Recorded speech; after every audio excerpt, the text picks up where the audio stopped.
எழுச்சி தமிழர் அவர்களுடைய தலைமையில் மிகவும் எழுச்சியோடு நடைபெற்று கொண்டிருக்கிற இந்த கூட்டத்திற்கு தலைமை ஏற்றிருக்கிற அவருக்கு முதலில் என்னுடைய வணக்கத்தை தெரிவித்துக் கொள்கின்றேன்.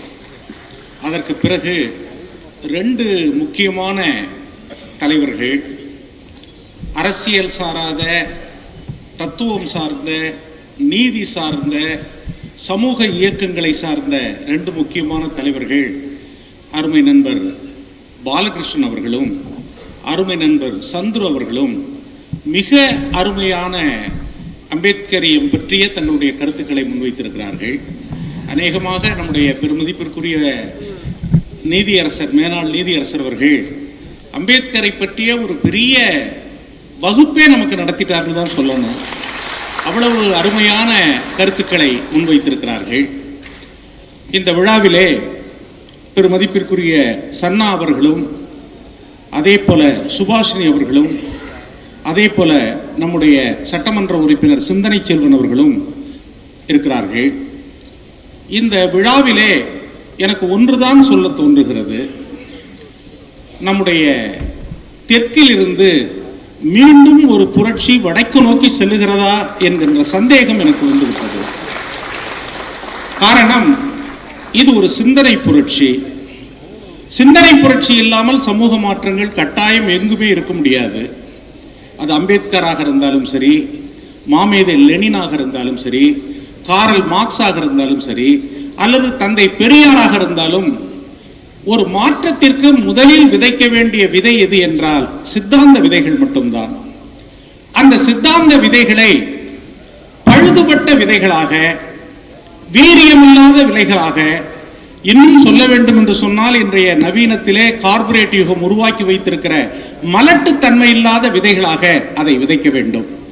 அப்படிப்பட்ட விதைகளை இந்தியா முழுவதும் இருந்து பல இடங்களில் தேர்வு செய்து முன்னர் எழுதப்பட்ட புத்தகங்களில் இல்லாத விஷயங்கள் எல்லாம் இணைத்து நம்முடைய தமிழ்நாட்டிலிருந்து வடக்கு நோக்கி செல்லக்கூடிய ஒரு பெரும் புரட்சி என்றுதான் இந்த 50 நூல்களையும் நான் கருதுகிறேன். இந்த நூல்களை பற்றிய நோக்க உரையை நான் படித்தபோது உண்மையிலே அதிர்ந்து போனேன். இப்படி நடக்குமா என்ற சந்தேகம் கூட எனக்கு வந்தது. அது என்னவென்றால், அம்பேத்கருடைய தொகுதி வெளியாகி இருக்கிறதே ஒழிய அது முழுமையாக வெளிவரவில்லை. அதில் முக்கியமான பகுதிகளை எல்லாம் மறைத்து ஒழித்து சட்டம் நீதியின் மூலமாக தடுத்து வைத்து அது மறைக்கப்பட்டிருக்கிறது. அப்படி மறைக்கப்பட்ட எல்லாவற்றையும் தொகுத்து தேடி எடுத்து அதனுடைய அடிப்படையான விஷயங்கள் எந்த நாட்டில் இருக்கிறது, பிரிட்டிஷ் நூலகத்தில் இருக்கிறதா, அல்லது வேற எங்கேயாவது ஒரு இடத்துல இருக்குதா, வேற சில ஆய்வாளர்கள் அதையெல்லாம் செய்திருக்கிறார்களா என்பதை கண்டறிந்து தமிழகத்திற்கும் தமிழ் மக்களுக்கு தருவதன் மூலம் இந்தியாவிற்கே ஒரு வெளிச்சத்தை தரக்கூடிய இந்த தொகுப்பை வெளியிட்ட அம்பேத்கர் பவுண்டேஷனுடைய தலைவர் நம்முடைய பெருமைக்குரிய திருமா அவர்களுக்கும், அதனுடைய செயலாளராக இருந்து தன்னையே அர்ப்பணித்து அதை உழைத்து வெளியிட்ட கௌதம சன்னா அவர்களுக்கும் நான் பாராட்டவில்லை, இந்த தமிழகம் பாராட்டுகிறது, இந்தியா பாராட்ட இருக்கிறது, ஒடுக்கப்பட்ட மக்கள் பாராட்ட இருக்கிறார்கள் என்பதை இந்த மேடையிலே நான் பதிவு செய்ய விரும்புகின்றேன். இங்கே மேடையிலே பேசியவர்கள் சொன்னார்கள், கௌதம சன்னாவினுடைய உடல்நிலையை பற்றி சொன்னார்கள். இந்த விழா மருத்துவர்களை விட மிக கூடுதலான அந்த உடல் நலத்தையும் நோயிலிருந்து விடுபடக்கூடிய அந்த மேன்மையையும் கௌதம சன்னாவுக்கு தரும் என்று நான் நம்புகின்றேன். காரணம், அவருடைய உழைப்பெல்லாம் இதில் தான் மையம் கொண்டிருந்தது. அருமை நண்பர் பாலகிருஷ்ணன் அவர்கள் குறிப்பிட்டார்கள், அவரிடம் எப்படியெல்லாம் இதற்காக உழைத்தார் என்று. நானும் 2-3 தடவை போய் பார்த்திருக்கேன். அவரை பார்க்கிற போதெல்லாம் இந்த கனவை பற்றி தான் அவர் பேசுவார். காரணம் என்ன என்றால், எல்லாரும் அரசியல் இருக்கலாம், ஆனால் ஒரு அரசியலை ஒரு சித்தாந்த வழியிலே நடத்த வேண்டும் என்ற உணர்வு சிலருக்கு மட்டும்தான் இருக்கும். அப்படிப்பட்ட சிந்தனையை கொண்டவர் தான் நம்முடைய கௌதம சன்னா அவர்கள். அதனாலதான் இவ்வளவு வேலைகள் இருக்கும்போது இதையே எடுக்கணுங்கிற ஒரு நோக்கம் அவருக்கு வந்தது. நாம் யோசித்து பார்க்க வேண்டும். அப்படிப்பட்ட நோக்கத்தை நிறைவேற்றி வைக்க வேண்டும் என்ற எண்ணம் நம்முடைய தோழர் திருமாவளவர்களுக்கு எப்படி வந்தது யோசித்து பார்க்க வேண்டும். இது ஒரு காலத்தின் தேவை. இன்றைய காலத்தில் வகுப்புவாத சக்திகளை முறியடிக்க வேண்டும் என்றால் என்ன கேள்வி இருக்குதோ அந்த கேள்விக்கு பதில் அவர்களால் தர முடியவில்லை.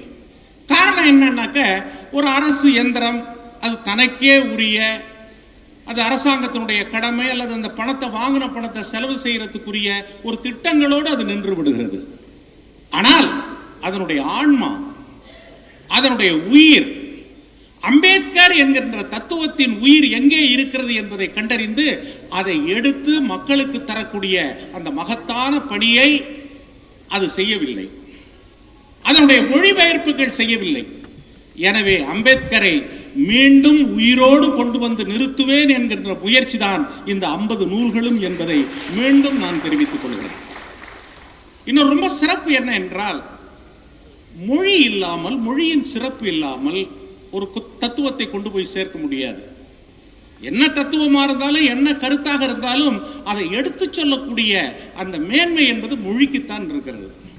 அது உலகத்திலேயே எந்த பொருளையும் மிகச் சிறப்பாக, மிக மேன்மையாக, உணர்வு பூர்வமாக, அறிவுபூர்வமாக சொல்லக்கூடிய மொழி உண்டென்றால் அது நம்முடைய தமிழ் மொழிதான் என்பதையும் நாம் உணர வேண்டும். பல நூல்கள் வருது, மொழியாக்க வருது, ஆனால் தமிழ்ல வர்றதே கிடையாது. நான் இந்த துயரத்தை ரஷ்ய மொழிபெயர்ப்பிலிருந்து நான் பலமுறை அனுபவிச்சிருக்கிறேன். அதை படிக்க முடியாது. ஆனால் தமிழின் வழியாக அம்பேத்கரை பயின்று கொள்வதற்கான மிகச்சிறந்த ஒரு முயற்சி இந்த நூலில் எடுக்கப்பட்டிருக்கு. அவருடைய முயற்சியெல்லாம் அதான். அதனுடைய சொற்கள், அவர் தேடி எடுக்கிற சொற்கள், அந்த கருத்தை புரிய வைப்பதற்கு அவர் எடுத்துக்கொள்ளக்கூடிய முயற்சிகள், இதெல்லாம் ரொம்ப ரொம்ப ரொம்ப பாராட்டுக்குரியது. அதனால்தான் அந்த கடின உழைப்பு அவருக்கு உடல்நல பாதிப்பை தந்திருக்கிறது என்று சொன்னாலும் கூட, இந்த விழா மீண்டும் அவருடைய அந்த பழைய உத்வேகம் அல்ல, அதாவது தாவி பாயிரங்கிறாங்கல்ல, அந்த மாதிரியான ஒரு தன்மையை அவருக்கு தரும் என்று நான் கருதுகிறேன். நம்முடைய பெருமதிப்பிற்குரிய நீதியரசர் அவர்களும், அதே போல நம்முடைய அருமை நண்பர் பாலகிருஷ்ணன் அவர்களும் பல கருத்துக்களை முன்வைத்தார்கள். அதே போல நம்முடைய தலைவர் அவர்கள் கடைசியாக தன்னுடைய உரையை நிகழ்த்த இருக்கிறார்கள். ஆனால் ஒவ்வொரு காலத்திலும் இவ்வாறான புத்தகங்கள் வரவில்லை என்று சொன்னால், இதுதான் பேஸ். ஒன்றை புரிந்து கொள்வதற்கு அல்லது திசை திருப்பாமல் தடுப்பதற்கு.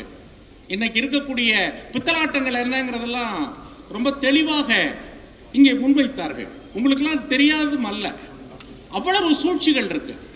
அவ்வளவு சூழ்ச்சிகளில் இந்த மாற்றங்களை எல்லாம் கொண்டு வருவதற்குரிய ஒரு தன்மை, அடிப்படை நூல்கள் வேண்டும். லெனினுடைய தொகுப்பு நூல்கள் சரிவர இல்லை என்றால் உலக சமுதாய மாற்றத்தை பற்றி யாரும் புரிந்திருக்க மாட்டார்கள். The collected works of Karl Marx, தந்தை பெரியார் இல்லை என்றால் அந்த மாற்றத்தை பார்க்க முடியாது. அப்படிப்பட்ட ஒரு விதையை இங்கு விதைத்திருக்கிறார்கள். இதை அடுத்த கட்டத்துக்கு நம்ம எடுத்துட்டு போகணும். நான் கூட மார்க்சியத்தை பல வழிகளில் பார்க்கிற போது அதில் உள்ள தேக்க நிலைகளை எல்லாம் நான் யோசிக்கின்றேன். காலத்திற்கேற்ப ஒரு மாற்றம், அது மார்க்சியத்தில் மட்டுமல்ல, அம்பேத்கர்லேருந்து துவங்கி பெரியாரிலிருந்து துவங்கி ஒரு காலம் மிக வேகமாக மாறுகிற போது அந்த மாற்றத்திற்கு ஈடு கொடுக்கக்கூடிய வகையிலே அடிப்படையான சித்தாந்தங்களும் அடிப்படையான தத்துவங்களும் புதிய விளக்கங்களோடு அது வெளிவர வேண்டும். அப்பொழுதுதான் அது வெற்றி பெறும். இன்னைக்கு நீங்க பாருங்க, இந்துத்துவா என்கின்ற ஒன்று என்ன மாதிரியான ஒரு சிஸ்டம். ஒரு பக்கம் சோசியல் இன்ஜினியரிங் பேசுறாங்க, ஒரு பக்கம் அம்பேத்கரை பற்றி புகழ்வதை போல ஒரு தோற்றம் ஒரு பக்கம் காட்டி அம்பேத்கருடைய ஆன்மாவை அழிக்க பார்க்கிறார்கள். இப்படி பல வடிவங்களில் இவையெல்லாம் நடைபெற்றுக் கொண்டிருக்கிறது. அதற்கான விளக்கங்களை இந்த நூல் தருது. நான் அதில் ரொம்ப குறிப்பிட்டு சொல்ல விரும்புவது என்னவென்றால், மார்க்சிய அறிஞர்களில் மிக முக்கியமாக நான் போற்றக்கூடியவன் ஆண்டனி கிராம்சி என்கின்ற இத்தாலிய தேசத்தினுடைய மார்க்சிஸ்ட். அவர் அடிக்கடி சொல்லுவார், அரசியல் என்பது மேலிருந்து கட்டப்படுவது கிடையாது, மக்களிடமிருந்து தான் கட்டப்பட வேண்டும். அரசியல் என்பது வெறும் பொருளாதாரத்தோடு நின்றுவிடக்கூடாது. ஆயிரம் ஆண்டுகளாக அடிமைப்பட்டு ஒடுக்கப்பட்டிருந்த சமூகங்களின் வழியாக அதை புரிந்து கொள்ள வேண்டும். இப்போ இன்னும் இந்தியாவில் நீங்க பார்க்கிற போது பல இடங்கள்ல பொருளாதார அடிப்படைகளில் மட்டுமே பார்க்கிறார்கள். ஆனால் இந்திய வரலாற்றில் சமூக அடிப்படையில் மார்க்சியத்தை பார்க்க வேண்டும் என்பதற்காக தன்னை முழுமையாக அர்ப்பணித்துக் கொண்ட ஒரு மாபெரும் தலைவர் தான் அம்பேத்கர் என்பதை நான் இங்கே குறிப்பிட்டு சொல்ல விரும்புகின்றேன். ரொம்ப பல இடங்களில் அம்பேத்கருக்கும் மார்க்சியத்துக்கும் இடையில் ஒரு மோதல் இருப்பதாக சித்தரிக்கப்படுகிறது. பல இடங்களில் அது ரெண்டையும் தனியாக பிரிப்பதற்கான சூழ்ச்சியும் நடைபெறுகிறது. அந்த சூழ்ச்சிகளை எல்லாம் புரிந்து இன்றைய காலத்தில் ஒரு சரியான அரசியலை முன்னெடுக்கக்கூடிய ஒரு தலைவர் என்ற முறையில் நம்முடைய தோழர் தொல் திருமாவளவன் அவர்களுக்கு இந்த மேடையிலே என்னுடைய மனமுவந்த பாராட்டுதலை நான் தெரிவித்துக் கொள்கின்றேன். காரணம், ஒடுக்கப்பட்ட மக்களுடைய பல்வேறு தத்துவங்களை நாம் ஒருங்கிணைக்க வேண்டும். அந்த ஒருங்கிணைப்பு தான் முக்கியம். அந்த ஒருங்கிணைப்பினுடைய பாத்திரத்தை இதில் ஒரு தனி சாப்டரே அவர் எழுதியிருக்காரு. அவருடைய நோக்க உரையில கௌதம சன்னா எழுதுகிற போது எந்த காலத்தில் எந்த பின்னணியில் சின்னஞ்சிறு முரண்பாடுகள், அது பகை முரண்பாடு கிடையாது, நட்பு முரண்பாடு தான் என்பதை தன்னுடைய நோக்க உரையிலே கௌதம சன்னா எழுதி வைத்திருப்பதன் மூலம் ஒடுக்கப்பட்ட மக்களுக்கான அந்த சித்தாந்தம் மார்க்சியம், பெரியாரியம், அதே போல அம்பேத்கரியம் இவையெல்லாம் எவ்வளவு வலிமையானவை என்பதை புதிய கோணத்திலே இந்த நோக்க உரையிலே இந்த நூலிலே அவர் குறிப்பிட்டிருக்கிறார்.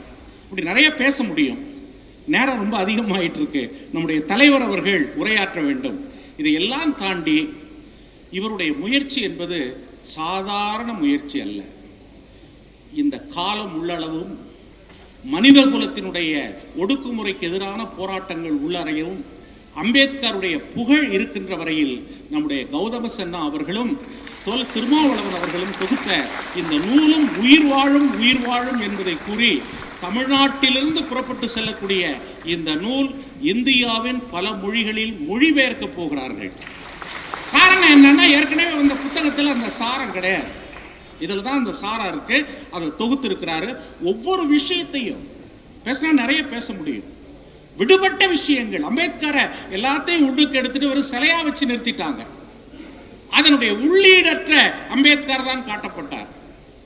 அவருடைய ஆழமான கருத்துக்கள் எல்லாம் கொஞ்சம் கொஞ்சமா உருவி எடுத்து போட்டு ஒரு பேருக்கு அரசியல் சட்டத்தை எழுதினவர்